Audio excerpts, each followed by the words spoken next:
Tech 800, c'est son petit nom.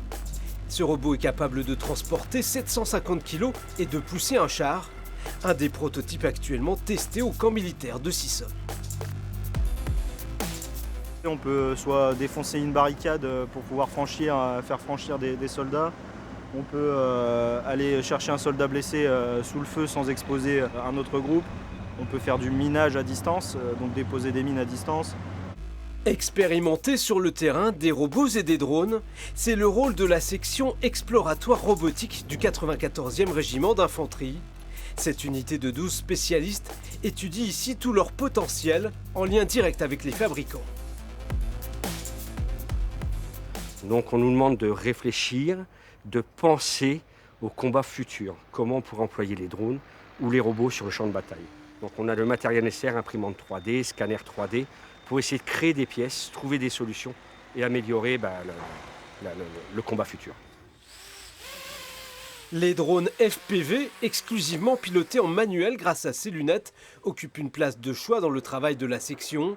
Ils permettent aujourd'hui de détruire des cibles à distance. Cette équipe de militaires passionnés teste de nombreux modèles avant de rédiger des retours d'expérience.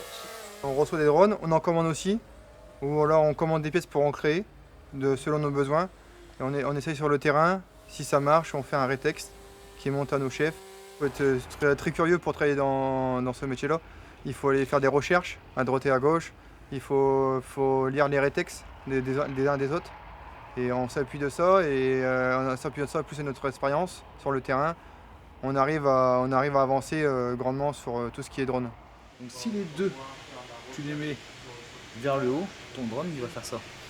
Ce matin, dans ces locaux, la section met son expertise à profit pour recruter de futurs pilotes de drones FPV au sein du régiment. Ces simulateurs servent à tester l'habileté des candidats. C'est très bizarre de piloter le FPV. Même s'ils sont en simulation, en plus c'est très réaliste. Les manettes sont très sensibles, les joysticks. Et très compliqué, surtout sur la 3D. C'est impressionnant. C'est la guerre du futur et j'aimerais quand même être formé dessus. Développer cette compétence, notamment dans les unités d'infanterie, un enjeu devenu crucial. Le combattant sera aussi pilote FPV. Donc il y aura le combattant, il va faire son combat. Si on a besoin d'un pilote FPV dans la manip, il prendra son drone et il partira faire sa mission avec son drone. Le conflit en Ukraine les a rendus incontournables. Dans ce domaine en évolution permanente, la section contribue à aider l'armée de terre à standardiser l'usage de ces engins. Notre fonction également, c'est de tester les nouvelles technologies, d'essayer de ne pas être en retard, d'être même en avance sur certains domaines. Après, il ne faut pas se mentir, ça va tellement vite qu'il faut innover, il faut tester, hein, tout en gardant la sécurité de nos personnels. L'IA devrait amener une nouvelle transformation dans l'usage des robots et des drones. À ce stade, l'objectif est de doter l'armée de terre d'une section de combat robotisée l'année prochaine.